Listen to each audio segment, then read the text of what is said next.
ঈদ মেলায় গিয়ে ঘোরাফেরা, খাওয়া দাওয়া, আড্ডা সব কিছু নিয়েই থাকছে আজকে আমাদের এই ব্লগ। আসসালামু আলাইকুম সবাইকে ঈদ মোবারক। আশা করি আপনারা সবাই অনেক অনেক ভালো আছেন। চলে আসলাম নতুন একটা ভিডিও নিয়ে। আশা করি আজকের এই ভিডিওটা আপনাদের কাছে অনেক অনেক ভালো লাগবে, তাই কেউই আজকের এই ভিডিওটা স্কিপ করবেন না, সবাই সম্পূর্ণ দেখবেন। তবে চলুন দেরি না করে শুরু করি আজকে আমাদের এই ভিডিও। পরিবারের সবাই মিলে ঈদ উদযাপন এবং ঈদকে আরও আনন্দময় করে তোলার জন্য আজকে আমরা যাচ্ছি যমুনার ঘাটে। সেখানে ইকো পার্কের উপর মেলা বসেছে। এখানে এসেই আমরা মেন রাস্তা দিয়ে যেতেই পারছিলাম না, এত পরিমাণে ভিড় আর জ্যাম। তাই কিন্তু আমরা বিকল্প রাস্তা দিয়ে একদম পার্কের উপরে আসলাম। এখানে এসে দেখতেছি অনেক ভিড়, কিন্তু ঈদের দিনের তুলনায় আজকে একটু ভিড় কমই মনে হচ্ছে। যাই হোক, এখানে এসে কিন্তু আমরা চলে আসলাম একদম নদীর তীরে। এখানে এসেই মনটা অনেক ভালো হয়ে গেল, কারণ এখানে অনেক নৌকায় কিন্তু চলন অবস্থায় ছিল।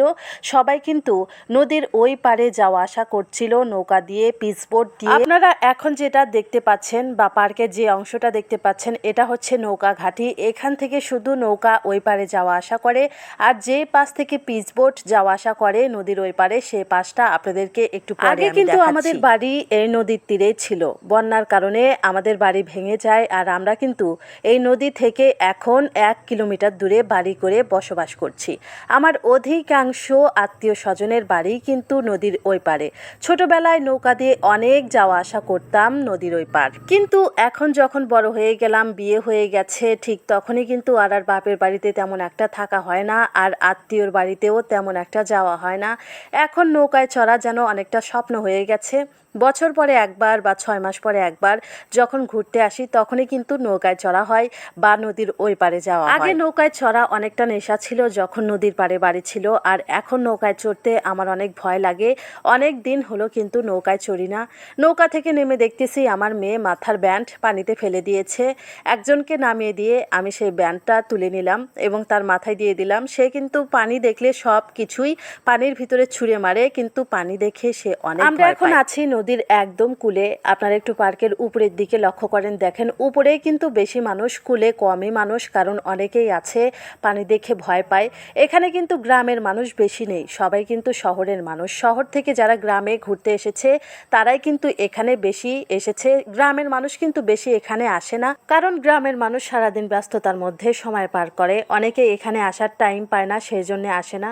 আবার অনেকে কিন্তু এখানে স্থায়ীভাবে জীবনযাপন করছে। যেমন অনেকেই নদীর পাড়ে চাষাবাদ করে, তারা এই নদী থেকে জল নিয়ে তাদের চাষরত জমিতে দেয়। আবার অনেকে এখানে গরু চড়ায়, গরু চড়িয়ে কিন্তু গরু এই নদীতে সাঁতার কাটিয়ে তারপরে বাড়িতে নিয়ে যায়। অনেকেই রয়েছে যারা এখানে নৌকা বয়, এ পার থেকে ওই পারে মানুষ নিয়ে যাওয়া আসা করে। তারা কিন্তু এখানে স্থায়ীভাবে থেকে যায়, তাদের কিন্তু আলাদা করে আর এই নদীতে আসার কোনো প্রয়োজন হয় না। যাই হোক, আপনারা এখন দেখতে পাচ্ছেন আমরা কিন্তু এখন এসে গেছি একদম নৌকার ঘাটে। এখান থেকে কিন্তু সবাই পারাপার হচ্ছে, অর্থাৎ নদীর এই পার থেকে ওই পারে যাচ্ছে পিকনিক করার জন্য, ঘোরাফেরা করার জন্য, চরটাকে একটু ঘুরে ফিরে দেখার জন্য। আমরাও কিন্তু যেতে পারতাম, কিন্তু আমাদের আসা একদম সন্ধ্যার টাইম হয়ে গেছে। একটু ঘোরাফেরা না করতেই কিন্তু চারদিকে সন্ধ্যা হয়ে আসতেছে। পুরো মেলাটা ঘুরে দেখা এখনও বাকি, তাই কিন্তু আমরা চরের ওই পারে গেলাম না। আমরা এখন যাচ্ছি একদম মেলার ভিতরে। মেলার ভিতরে যাওয়ার সময় আমি একটা জিনিস লক্ষ্য করতেছি, আগে ফুচকার দোকান ছিল 8-10টা, আর এখন 20টাতেও শেষ করা যাবে না। এত পরিমাণে ফুচকার দোকান চারপাশে দাঁড়িয়ে আছে, আর এগুলোকে সুন্দরভাবে সাজানো হয়েছে এবং লাইটিং করা হয়েছে। রাতে কিন্তু এই দোকানগুলোকে আরো অনেক সুন্দর লাগে। যাই হোক, ফুচকার দোকানগুলো পার করে আমরা চলে আসলাম মেলার ভিতরে। এখানে এসে দেখতেছি এখানে কিন্তু মানুষ তেমন একটা নেই, কারণ সবাই চলে গেছে নদীর পাড়ে। সন্ধ্যার টাইমে নদীর পাড়ে খুব সুন্দর বাতাস থাকে, তাই কিন্তু এই বাতাসটাকে উপভোগ করার জন্য সবাই চলে যায় নদীর পাড়ে। আজকেও ঠিক এমনটাই হয়েছে, সবাই কিন্তু নদীর পাড়ে চলে গেছে। এখানে বেশি একটা মানুষ নেই। আপনারা এখন দেখতে পাচ্ছেন ওই যে 2 তলা নৌকা, এখানে উঠে কিন্তু সবাই দোল খায়। এটার টিকিট হচ্ছে 30 টাকা। ছোট থেকে বড় সবাই কিন্তু এই নৌকায় উঠে দোল খাচ্ছে। আমরা নিচ থেকে দেখছিলাম। আমরা এই নৌকায় আজকে উঠবো না, কারণ আমার মেয়ে আমার সঙ্গে এসেছে, ওকে নিয়ে এই নৌকায় ওঠা যাবে না, কারণ ছোট মানুষ ভয় পাবে। আপনারা উপরে কিন্তু দেখতে পাচ্ছেন, উপরে কিন্তু টেডি আছে। ওই যে একটু লক্ষ্য করলেই দেখতে পারবেন সবাই কিন্তু তার সঙ্গে হাসাহাসি করছিল।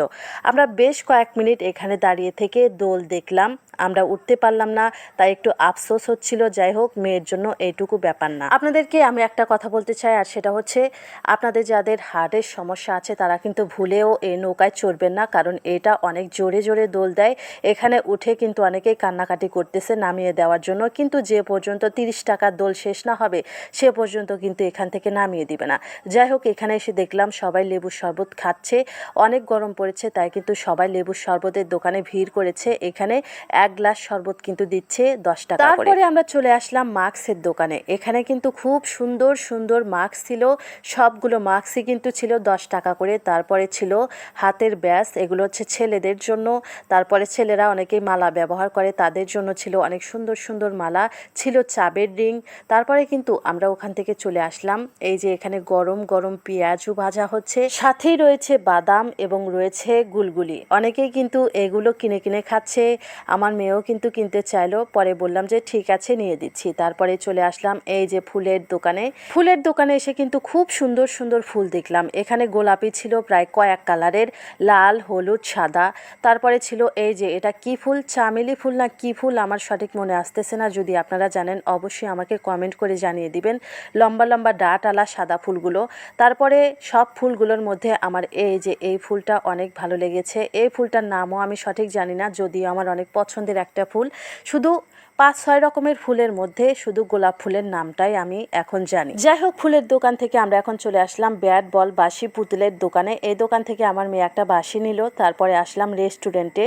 এখানে এসে আমরা দই ফুচকা খাইতে চাইলাম, কিন্তু এখানে এসে দেখি যে দই ফুচকা শেষ হয়ে গেছে, এত পরিমাণে ভিড়। তারপরে বিরিয়ানি খাইতে চাইলাম, তবুও দোকানদার ভাই বলতেছে না আপু এটাও শেষ হয়ে গেছে। পরে আমরা এখান থেকে বের হয়ে আসলাম, যেহেতু এখানে কিছুই আর অবশিষ্ট নেই, সব খেয়ে দিয়ে শেষ করে দিয়েছে জনগণ। তারপরে এই যে আমরা বের হয়ে আসলাম মনটা খারাপ করে। তারপরে কিন্তু আমরা চলে আসলাম এই যে বাইরে ফুচকার দোকানে। এখানে এসে কিন্তু বেশ কয়েক প্লেট ফুচকা আমরা পেট ভরে খেয়েছি, কিন্তু হঠাৎ করে দেখি বাইরে মেঘ মেঘ অন্ধকার হয়ে আসতেছে, মনে হচ্ছে যেন ঝড় আসবে। ঠিক সেই সময় কিন্তু আমরা এখান থেকে বের হয়ে বাড়িতে চলে আসলাম। বন্ধুরা, ভিডিওর প্রায় শেষ প্রান্তে চলে এসেছি। যদি ভিডিওটা আপনাদের কাছে ভালো লেগে থাকে দয়া করে লাইক, কমেন্ট, শেয়ার করে দিবেন, আর আমার এই ছোট্ট চ্যানেলটাকে সাবস্ক্রাইব করে দিবেন। যারা পেজ থেকে দেখছেন অবশ্যই আমার এই ছোট্ট পেজটাকে ফলো দিয়ে দিবেন। সবাই ভালো থাকবেন, সুস্থ থাকবেন। পরবর্তী ভিডিওতে আবারও দেখা হবে। আল্লাহ হাফেজ।